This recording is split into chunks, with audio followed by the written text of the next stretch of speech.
Projection about the possible toll. Tonight, more than 176,000 lives have been lost amid growing concern about mass gatherings, a high school football game in Alabama, parties on college campuses as students return, and new infections linked to that massive motorcycle rally in South Dakota, the largest gathering in this pandemic. But this concert performance is actually a scientific experiment, bringing people together to see how mass gatherings can be made safe. ABC's Trevor Ault is at NYU.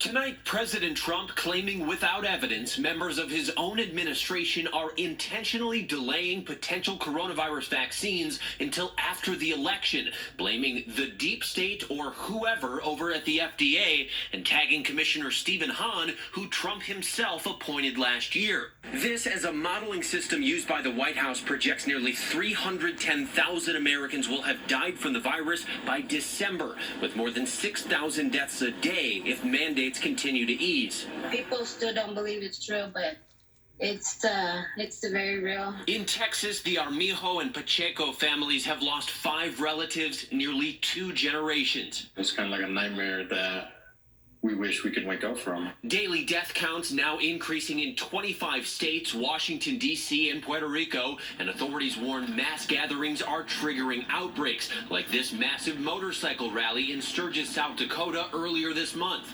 250,000 people are coming here to make this the largest event in America since the pandemic began. Today, South Dakota set a new record high for cases as officials in Minnesota and Nebraska have now linked outbreaks in their states to the rally. Overseas, 1,500 volunteers attending an experimental concert in Germany tonight, equipped with trackers and fluorescent hand sanitizer to help researchers learn how the virus spreads in crowds. That's something American colleges and universities are struggling with. At least 36 states now reporting outbreaks linked to campuses. Oh my God.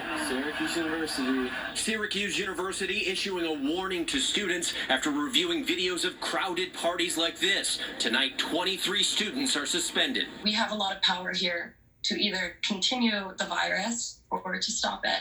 So I ask you to wear a mask, be smart, be safe. Purdue University suspending 36 students, trying to limit the spread of the virus as other universities like Notre Dame and Iowa State report hundreds of cases in their first weeks back.